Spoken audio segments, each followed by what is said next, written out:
राधे राधे दोस्तों, हमारे YouTube channel में आपका बहुत बहुत स्वागत है। आज मैं आपको श्री सत्यनारायण भगवान की संपूर्ण विधि विधान व्रत कथा के 7 अध्याय सुनाऊंगी। तो प्रेम से बोलिए विष्णु भगवान की जय, सत्यनारायण भगवान की जय। प्रथमो अध्याय। एक समय प्राणियों के हित चाहने वाले समस्त मुनियों ने परम रमणीक नैमिषारण्य क्षेत्र में मन को प्रसन्न करने वाली सभा की। उसी समय अति तेजस्वी व्यास जी के शिष्य सूत जी शिष्य गणों के सहित हरि नाम स्मरण करते हुए वहां आए। समस्त शास्त्रों को जानने वाले श्री सूत जी को आते देख महातेजस्वी शौनकादि मुनिगण खड़े हो गए। सब धर्मों को जानने वाले में श्रेष्ठ सूत जी तथा परम वैष्णव शौनकादि ऋषि परस्पर शीघ्रता से पृथ्वी पर दंडवत नमस्कार करके शौनकादि मुनियों के दिए आसन पर संपूर्ण शिष्यों सहित अति बुद्धिमान सूत जी बैठ गए। बैठे हुए सूत जी ने शौनकादि मुनियों ने नमस्कार कर हाथ जोड़कर कहा, हे महर्षि, हे सर्वज्ञ सूत जी, इस कलिकाल में मनुष्यों को हरि भक्ति किस उपाय से हो, हे भगवान यह कहिए, क्योंकि कलिकाल में सब प्राणी पाप करने में तत्पर और वेद विहीन हो जाएंगे। उनका कल्याण किस प्रकार होगा। इस कलयुग में मनुष्य प्राणों को धारण किए थोड़ी आयु वाले निर्धन और अनेक पीड़ा से युक्त होंगे।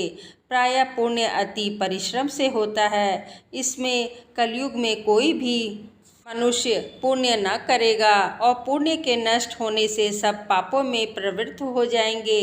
तब तुच्छ ज्ञान वाले मनुष्य अपने सब वंश सहित नष्ट हो जाएंगे। हे सूत जी, किस तरह अल्प परिश्रम से थोड़े धन और कुछ ही समय में पुण्य प्राप्त हो, ऐसा कोई उपाय हम लोगों से वर्णन कीजिए।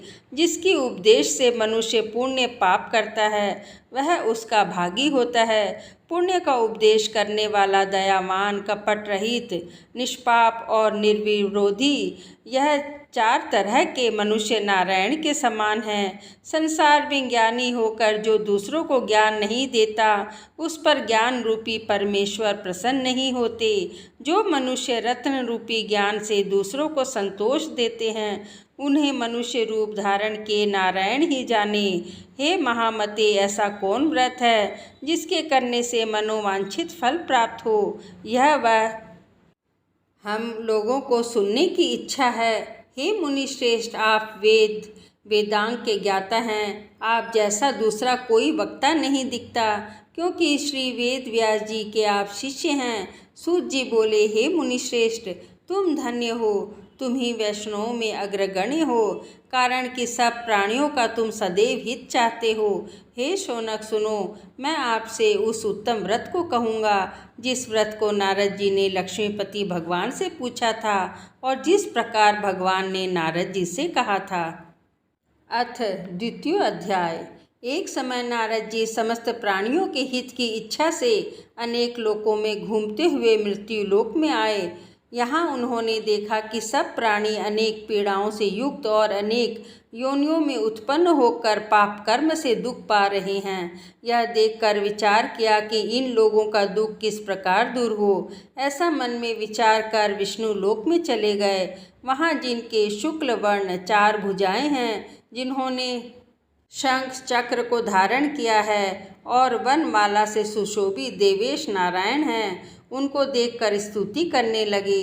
नारद जी बोले कि हे महाराज, आप वचन और मन से न कहने न धारण के करने के योग्य अनंत शक्ति युक्त और निर्गुणात्मक हैं। हे महाराज, आप सब प्राणियों के उत्पन्नकर्ता और भक्तों के दुख के नाशक हैं। यह स्तुति सुनकर विष्णु भगवान बोले, हे नारद, तुम किस काम से आए हो?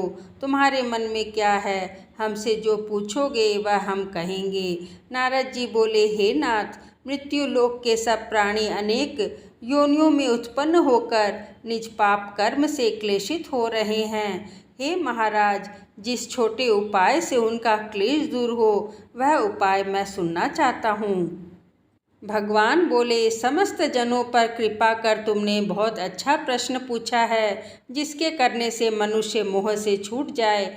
मैं ऐसा उपाय कहता हूँ, सुनो। हे नारद, जो व्रत तीनों लोकों में अति दुर्लभ है, वह आज आपके कहने से प्रकाशित कर रहा हूँ।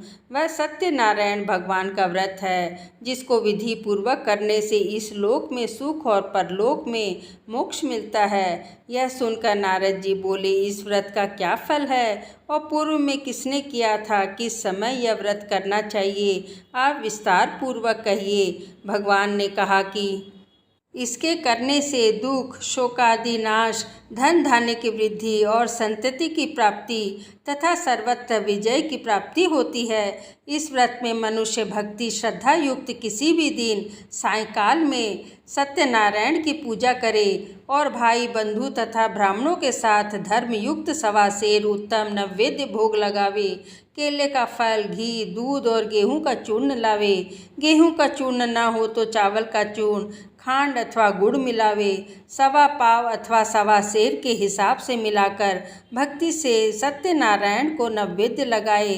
बांधुओं के साथ कथा सुनकर ब्राह्मणों को दक्षिणा दे। श्री सत्यनारायण के प्रसाद को अपने बंधु बांधवों के साथ खाकर रात्रि में नित्य गीत आदि करे। तदंतर सब श्रोतागण सत्यनारायण का स्मरण करते हुए अपने अपने घर जाएं। इस प्रकार व्रत करने से मनोवांछित फल मिलता है। विशेषकर इस कलिकाल में पृथ्वी पर इससे बढ़कर दूसरा कोई उपाय नहीं है। हे नारद, जिन्होंने इस व्रत को पहले किया वह कथा सुनो। काशीपुरी में निर्धन शतानंद नामक एक ब्राह्मण क्षुधा पिपासा से दुखित नित्य पृथ्वी पर भिक्षा मांगने हेतु घूमता था।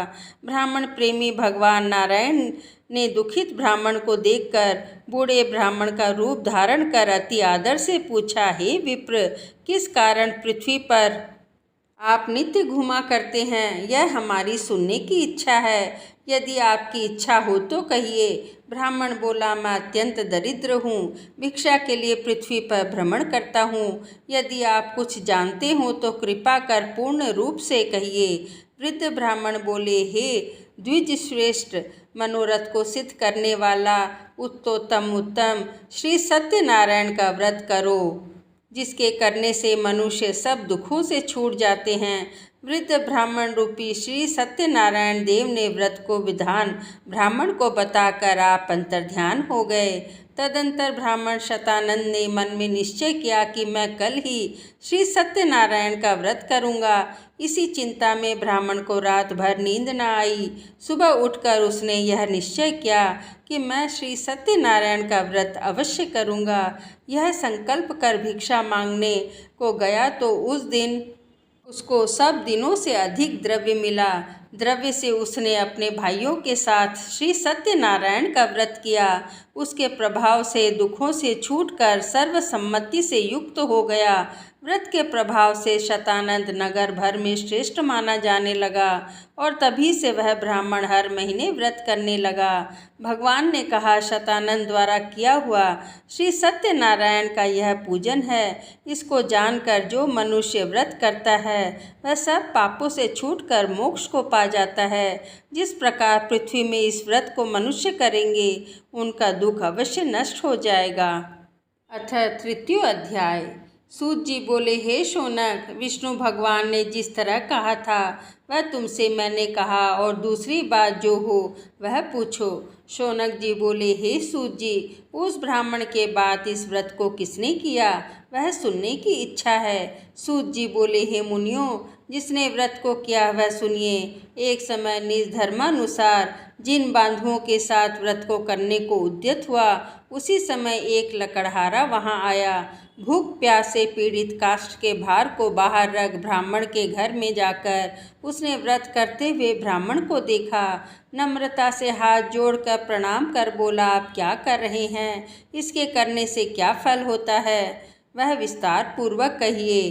ब्राह्मण बोला, मनोरथों का देने वाला, दुख और शोक का नाश करने वाला तथा सिद्धि को देने वाला यह श्री सत्यनारायण का व्रत है, जिसके प्रसाद से वह यह धन धन्य आदि प्राप्त हुआ है। यह सुनकर लकड़हारा प्रसन्न हो प्रसाद को खाकर जल पीकर वह भगवान श्री सत्यनारायण का ध्यान करता हुआ अपने नगर को चला गया। आज लकड़ी बेचने से जो द्रव्य प्राप्त होगा उसी से मैं श्री सत्यदेव के उत्तम व्रत को अवश्य करूँगा। ऐसा मन में विचार कर उसने लकड़ी को सिर पर रखा। जहाँ धनी लोग रहते थे उस नगर में गया। उस दिन लकड़हारे को दूना धन प्राप्त हो गया। वह अत्यंत प्रसन्न हो सुंदर केले के फल, शक्कर, दूध, घी, गेहूं का चूर्ण सबको सवाई लेकर घर में आकर अपने भाई बंधुओं को बुलाकर विधि से सत्यनारायण का व्रत किया। इस व्रत के प्रभाव से लकड़हारा धन पुत्र से युक्त हो गया। इस लोक में सुख पाकर अंत में सत्यलोक को चला गया। हे मुनिगण, मैं और कथा कहता हूँ, उसको सुनिए। अथ चतुर्थो अध्याय। सूत जी ने कहा, राजाओं में श्रेष्ठ उल्कामुख नामक एक जितेंद्रिय राजा था।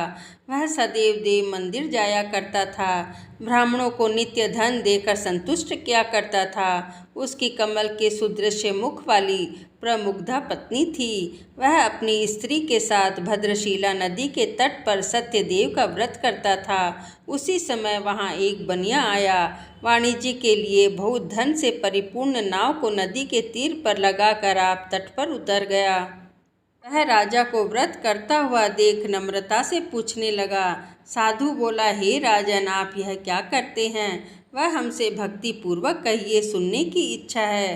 राजा बोला, हे साधु, यह अति तेजस्वी विष्णु भगवान का पूजन है, जो अपने बांधवों के साथ पुत्र आदि प्राप्ति की इच्छा से किया जाता है। तब बनिया नमस्कार कर बोला, हे राजन, इस व्रत को मुझसे कहिए, यह मैं भी करूँगा, कारण कि मेरी भी संतान नहीं है, इस व्रत से अवश्य होगी। वह व्रत की विधि जानकर अपने घर में आकर उसने अपनी स्त्री से यह संतानप्रद व्रत कहा और यह संकल्प किया कि जब मेरे घर संतान होगी तब मैं अवश्य सत्यनारायण का व्रत करूँगा।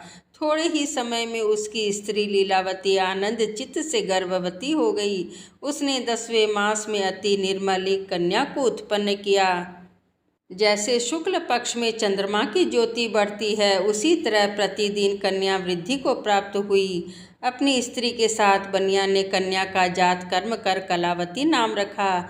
एक दिन लीलावती अपने स्वामी से मधुर वचन बोली कि पहले का संकल्पित व्रत आप क्यों नहीं करते? साधु बोला, हे प्रिय, इसके विवाह के समय मैं इस व्रत को अवश्य करूँगा।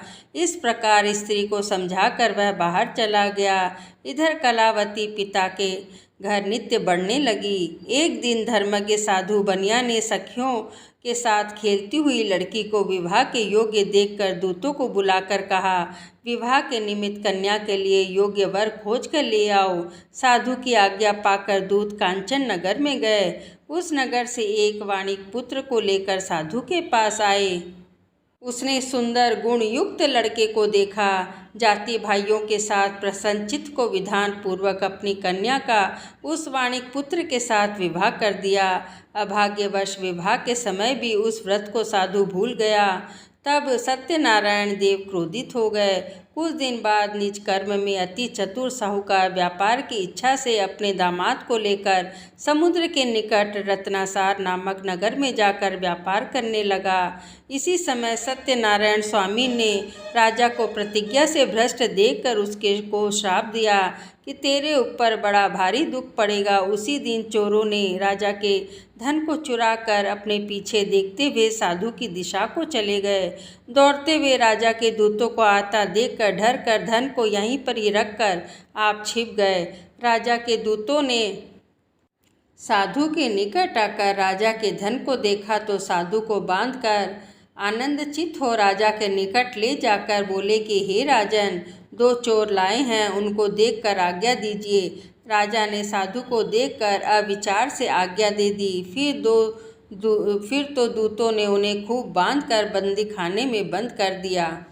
बोले, सत्यदेव की माया से चंद्रकेतु राजा ने उन दोनों बनियों के वचन को कुछ भी न सुना और उनका सब धन ले लिया। श्री सत्यनारायण के शाप से साधु और दामाद के घर पर स्त्रियां भी बड़ी दुखित हो गई। चोरों ने घर का धन भी चुरा लिया। आदि व्याधि से पीड़ित और भूखी प्यासी लीलावती अन्न की चिंता में घर घर घूमने लगी और कलावती कन्या भी नित्य ही घूमने लगी। एक दिन रात को भूख से दुखी कलावती एक ब्राह्मण के घर गई। वहां सत्यनारायण के व्रत को देख कर कथा को सुन निज मनोरथ को मांगी और प्रसाद को खाकर कुछ रात गए अपने घर आई।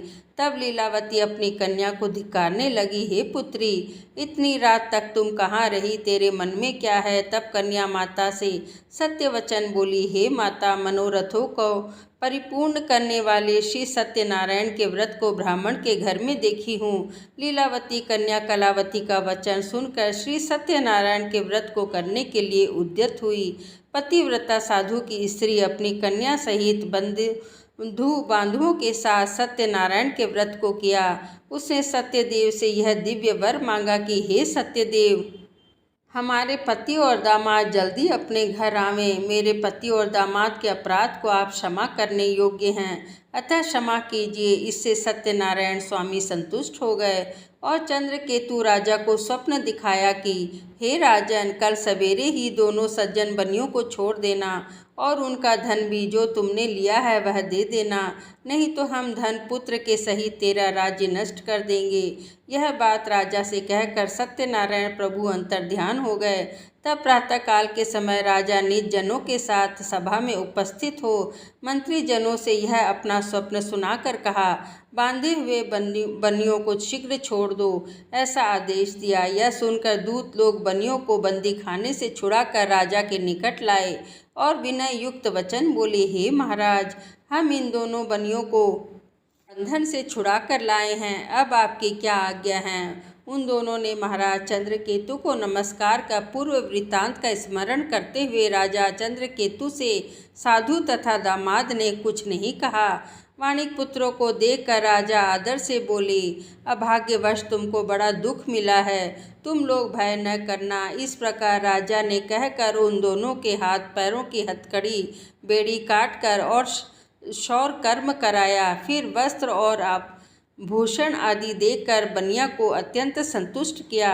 पहले जितना धन लिया था उसका दूना धन देकर कहा, अब आप अपने घर को जाएं। दोनों बनियों ने राजा को नमस्कार कर कहा कि आपकी कृपा से घर जाते हैं।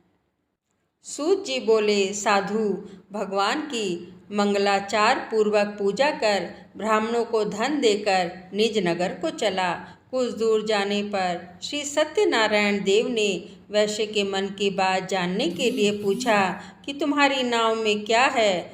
मंदोन्मत्त महाजन बनिया हंसकर बोला, डंडिन, यह क्यों पूछ रहे हो, क्या धन लेने की इच्छा है। मेरी नाव में लता पत्रादिक हैं। तब डंडी ऐसे वचनों को सुनकर बोले कि तेरा वचन सत्य हो। ऐसा कहकर आप समुद्र के पास बैठ गए। डंडी के चले जाने पर नित्य क्रिया कर नाव को ऊपर उठा देख साधु को आश्चर्य हुआ। जो ही उसने नाव में लतादिक देखा त्यों ही मूर्छा को प्राप्त हो भूमि पर गिर गया और सचेत होने पर अति चिंता करने लगा। साधु से दामाद बोला कि व्यर्थ शोक क्यों करते हो, वे ही डंडी महाराज ने शाप दिया है, वे सब कुछ कर सकते हैं, इसमें संशय नहीं। इसलिए उन्हीं की शरण में चलें, क्योंकि मनोरथ उन्हीं से ही सिद्ध होगा।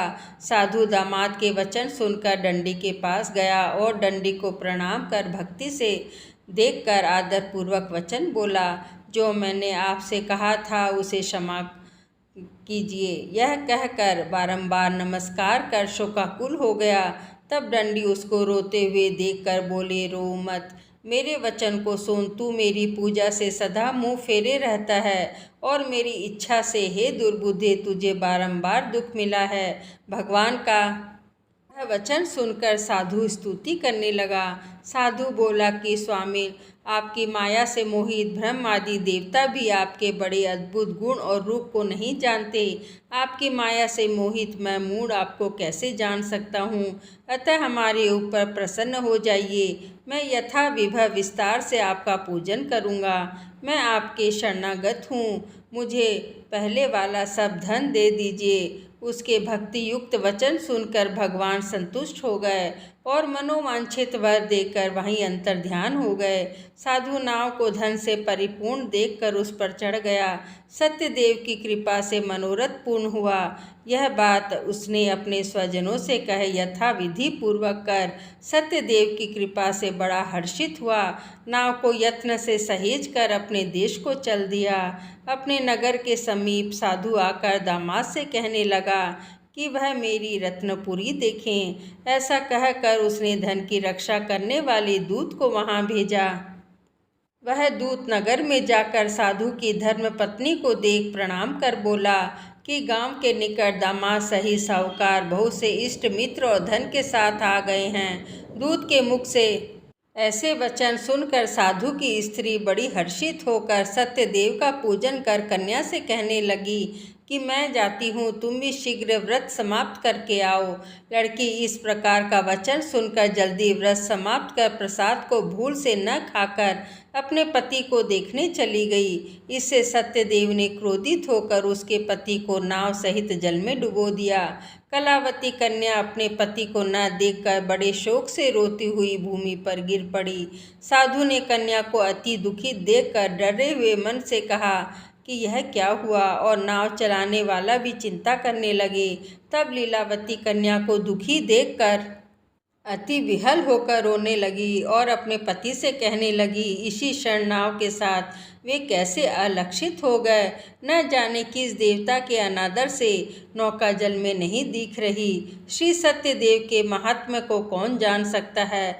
यह कहकर वह अपने जनों के साथ विलाप करती हुई कन्या को गोद में लेकर रोने लगी और कलावती भी स्वामी को न देखने से अति दुखित हो पति की पादुका लेकर सती होने की इच्छा करने लगी। कन्या का यह चरित्र देखकर धर्मज्ञ साधु बनिया स्त्री के साथ अत्यंत शोक से युक्त होकर विचार करने लगा कि मैं सत्यदेव की माया से बारंबार छला गया हूँ। अब यथा विभव श्री सत्यनारायण का पूजन करूँगा। इस प्रकार सबको बुलाकर कहने लगा और पृथ्वी पर गिरकर साष्टांग दंडवत किया। इसी पर दीनों के पालन करने वाले सत्यनारायण भगवान संतुष्ट हो गए। भक्त वत्सल सत्यदेव जी की कृपा से आकाशवाणी हुई कि तुम्हारी कन्या प्रसाद को त्याग कर पति को देखने चली गई, इसी कारण इसका पति अदृश्य हो गया है। यदि वह पुनः घर जाकर प्रसाद भक्षण कर आवेगी तब पति को निसंदेह पावेगी। कन्या ने यह आकाशवाणी सुनकर शीघ्र ही घर जाकर प्रसाद को भक्षण कर अपने पति को देखा। तब कलावती संतुष्ट होकर अपने पिता से कहने लगी कि अब शीघ्र ही घर को चलिए, विलंब न करिए। कन्या के वचन सुनकर साधु दामाद सहित संतुष्ट होकर धन और बंधुओं के साथ अपने घर को गया। उस दिन से वह हर महीने और संक्रांति पर विधि पूर्वक सत्यदेव की पूजा करने लगा। इस तरह सुख प्राप्त कर वह अंत में सत्यलोक को चला गया। फिर सूत जी कहने लगे कि हे मुनि श्रेष्ठ, मैं आपसे और भी कथा कहता हूँ। अथ सप्तमो अध्याय। सूत जी बोले, प्रजा पालन में तत्पर एक तुंगध्वज नामक राजा था, जिसने सत्यदेव के प्रसाद को त्यागने से अति दुख पाया। एक दिन उसने वन में जाकर मृग आदि अनेक पशुओं को मारा और पीछे आकर वट वृक्ष के नीचे श्री सत्यदेव भगवान का पूजन देखा, जिसको गोप लोग बंधु बांधव युक्त संतुष्ट चित्त से करते थे। अहंकार से राजा न वहां गया और न ही सत्यदेव को प्रणाम किया। जब वे गोप राजा को प्रसाद देने लगे तो राजा ने प्रसाद नहीं लिया। तब वे गोप वहां प्रसाद को रखकर चले आए। राजा ने प्रसाद का अनादर किया। इस तरह प्रसाद का अनादर करने से उसने अति दुख पाया। उस राजा के 100 पुत्र थे, वे मर गए और धन्य धान्य भी नष्ट हो गए। तब राजा ने अपने मन में विचार किया कि सत्यदेव ने ही धन नष्ट कर दिया है, इसलिए मैं वहीं जाऊंगा जहाँ पूजन होता था। यह विचार वहां जाकर अहीरों के साथ भक्ति श्रद्धा युक्त होकर विधि से उसने सत्यदेव का पूजन किया। तब सत्यदेव के प्रसाद से धन पुत्र आदि युक्त हुआ और इस लोक में सुख भोग कर अंत में सत्यलोक को चला गया। जो प्राणी अति दुर्लभ इस सत्यदेव के व्रत को करता है और भक्ति युक्त होकर पवित्र फल देने वाली कथा को सुनता है, उसको सत्यदेव के प्रसाद से धन्य आदि प्राप्त होते हैं। दरिद्र धन पावे, कैदी छूट जावे, भयार्थ भय से छूटे, इसमें कोई संशय नहीं है। इस पुनीत व्रत को करने से प्राणी सदा सुख पाकर अंत में सत्यदेव के लोक में जाता है। सूत जी कहते हैं, विप्रो, मैंने सत्यनारायण के व्रत को आप लोगों से कहा है, जिसके करने से मनुष्य सब दुखों से छूट जाता है। विशेषकर सत्यदेव की पूजा कली काल में फल देने वाली है। उन्हीं को कोई काल, कोई सत्य, कोई परमेश्वर, कोई सत्यनारायण और कोई सत्यदेव कहेंगे। सत्य रूपी विष्णु सनातन कलयुग में अनेक रूप धारण कर सबको वांछित फल देने वाले होंगे। हे मुनि श्रेष्ठ, जो प्राणी इसको पढ़ता या सुनता है, उसके संपूर्ण पाप सत्यदेव के प्रसाद से नष्ट हो जाते हैं, इसमें कुछ भी संशय नहीं है। इति सतमो अध्याय समाप्तम। श्री सत्यनारायण जी की आरती। जय लक्ष्मी रमणा, जय श्री लक्ष्मी रमणा, सत्यनारायण स्वामी, सत्यनारायण स्वामी, जनपातक हरणा, जय लक्ष्मी रमणा, रत्न जड़ित सिंहासन, अद्भुत छवि साजे, प्रभु अद्भुत छवि साजे, नारद करत निराजन, नारद करत निराजन, घंटा ध्वनि बाजे, जय लक्ष्मी रमणा, प्रगट भये कलि कारण, द्विज को दर्श दियो, प्रभु द्विज को दर्श दियो, बूढ़ो ब्राह्मण बन कर, बूढ़ो ब्राह्मण बन कर, कंचन महल कियो, जय लक्ष्मी रमणा, दुर्बल भील कठारो, जिन पर कृपा करी, प्रभु जिन पर कृपा करी, चंद्रचूड़ एक राजा, चंद्रचूड़ एक राजा, उनकी विपत्ति हरी, जय लक्ष्मी रमणा, वैश्य मनोरथ पायो, श्रद्धा तज दीनी, प्रभु श्रद्धा तज दीनी, सो फल भोग्यो प्रभु जी, सो फल भोग्यो प्रभु जी, फिर स्तुति कीनी, जय लक्ष्मी रमणा, भाव भक्ति के कारण, छिन छिन रूप धर्यो, प्रभु छिन छिन रूप धर्यो, श्रद्धा धारण कीनी, श्रद्धा धारण कीनी, तिनके काज सर्यो, जय लक्ष्मी रमणा, ग्वाल बाल संग राजा, वन में भक्ति करी, प्रभु वन में भक्ति करी, मन वांछित फल दीनो, मन इच्छा फल दीनो, दीन दयाल हरि, जय लक्ष्मी रमणा, चढ़त प्रसाद सवाया, कदली फल मेवा, प्रभु कदली फल मेवा, धूप दीप तुलसी से, धूप दीप तुलसी से राजी सतदेवा। जय लक्ष्मी रमणा।